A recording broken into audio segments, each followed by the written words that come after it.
नमस्ते बिटिया, सदा खुश रहो। Myself Dr. HEMANT VYAS, Associate Professor and Head of Department of Surgery, Faculty of Homeopathic Science under JAYOTI VIDYAPEETH Women's University Jaipur. In today's session, we are going to discuss about Meniere's disease. Now let's begin. Introduction. Meniere disease is idiopathic endolymphatic eye drops, is a disorder of inner ear associated with a symptom consisting of spontaneous episodic attack of tinnitus, vertigo, sensorineural hearing loss, which usually fluctuates, and often a sensation of oral fullness. Dramatic variability is the hallmark of this disease. Now let's discuss the definition. Meniere's disease is a disorder of inner ear associated with symptoms consisting of spontaneous and episodic attacks of tinnitus, which we have already discussed. There is vertigo, sensorineural hearing loss, which is fluctuating, and there is sensation of oral fullness. So this Meniere disease is actually a symptom complex. So it must include all these symptoms to be a Meniere's disease, and there is variability in the occurrence of symptoms. That is, sometimes the symptom disappear and it may come back automatically. In this diagram we can see a vestibular membrane which is covering the green part. It is also called as Resiner's membrane.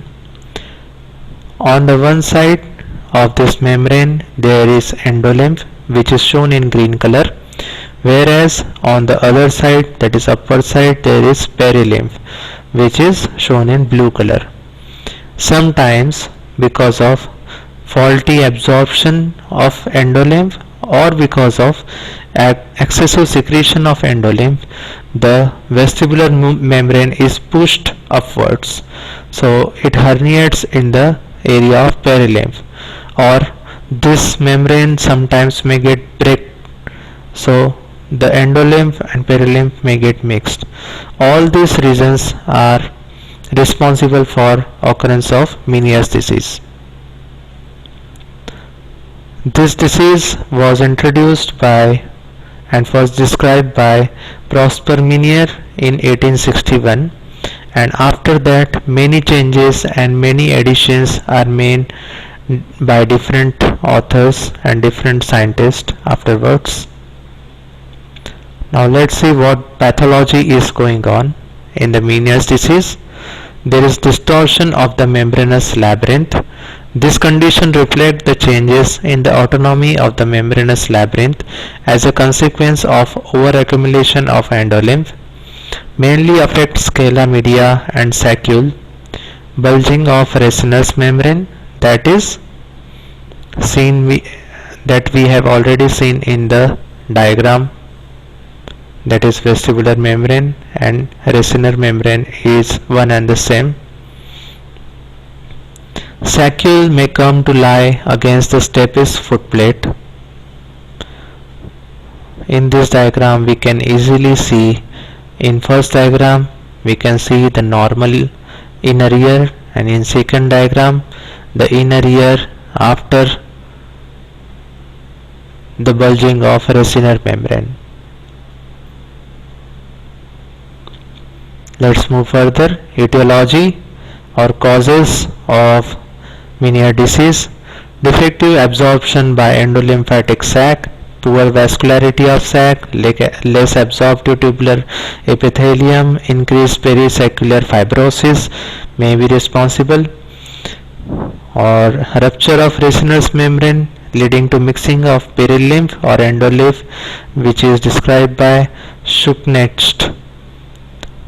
This allow leakage of the potassium-rich endolymph into the perilymph, bathing the 8th cranial nerve and lateral sides of the hair cells. we can see an affected neuron which is affected by the potassium granules coming out of the endolymph and perilymph. Spasm of internal auditory artery, allergies, sodium and water retention, hypothyroidism, autoimmune diseases and viral infections can lead to this disorder. Now, up till now we have understood that for the formation of a Meniere disease there must be endolymphatic hydrops. So on one side we have enumerated causes, and on the other side we have enumerated effects of the endolymphatic hydrops. So causes are genetic, infection, vascular, dietary, allergy, autonomic, endocrine and autoimmune, whereas the effects are episodic vertigo, fluctuating hearing loss, tinnitus and oral fullness. Clinical features: it affects in 4th and 5th decade of life mostly, but can occur in any age group. Males are more affected than female. Prevalence is more in whites. Vertigo is episodic type and it is associated with nystagmus, nausea and vomiting. Vagal disturbances may also occur. There is a specific phenomenon noted which is called as Tullio phenomenon, which means there is vertigo whenever patient is exposed to excessive noise. Now next important feature is hearing loss. The hearing loss is fluctuating, that means it is never constant hearing loss. It may be increased or decreased at many instances. The hearing loss is sensorineural type.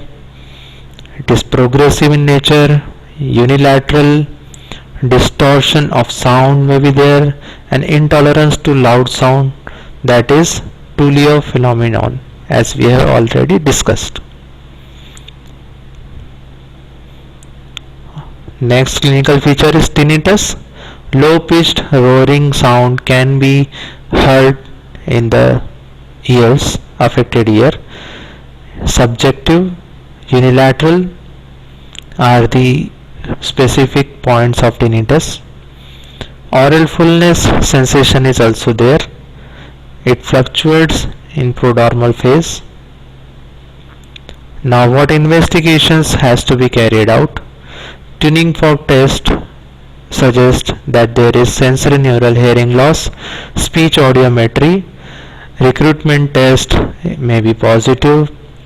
Tone decay is less than 20 decibel in the Meniere's disease. Other investigations are caloric testing, canal paresis and glycerol test. In glycerol test, glycerine is added into the ear, and as it goes inside the ear, we all know it is hygroscopic. It absorbs all the liquid, and because of that there is balance in the endolymph and perilymph, and which result into disappearance of the Meniere's disease. So this is a reverse process by which we can confirm the diagnosis of Meniere's disease. Now what are the variants of Meniere disease? In cochlear hydrops there are other symptoms that are also in Meniere disease except vertigo. In vestibular hydrops there is no hearing loss. In Lermois syndrome the hearing loss is followed by vertigo, and whereas in Meniere disease vertigo is followed by hearing loss.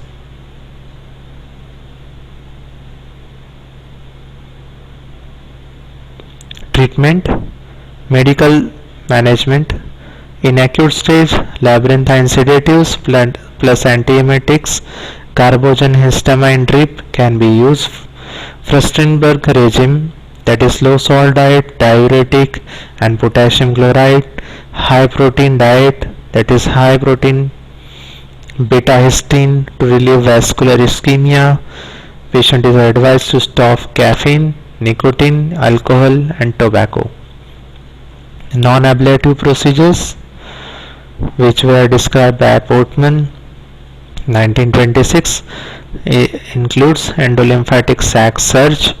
In this, shunts are made to drain out the excess of endolymph, and these are subarachnoid shunt or mastoid shunt. Non-ablative procedures also include intratympanic steroids. It may benefit in autoimmune causes of Meniere syndrome. Sacculotomy and cochleosacculotomy can be done. Intratympanic gentamicin, selective vestibular nerve sectioning, ultrasonic destruction of vestibular labyrinth, cryodestruction, labyrinthectomy when cochlear function has been totally deteriorated, higher rate of vertigo control seen than that typical for vestibular neurotomy. Recent advances: decrease head drops by pulsing pressure in the middle ear. Meniere device, handled air pressure generator that the patient self-administers. The pressure is delivered in complex pulses of up to 20 cm of water over a 5-minute period. The device requires a ventilation tube to be placed in the tympanic membrane before initiation of the therapy. Thank you very much. This session is powered by Digital Version 2.0 by JAYOTI VIDYAPEETH Women's University. Hope you are satisfied with this digital session. If you have any query, please mention in the comment box. I will resolve it. Thank you very much.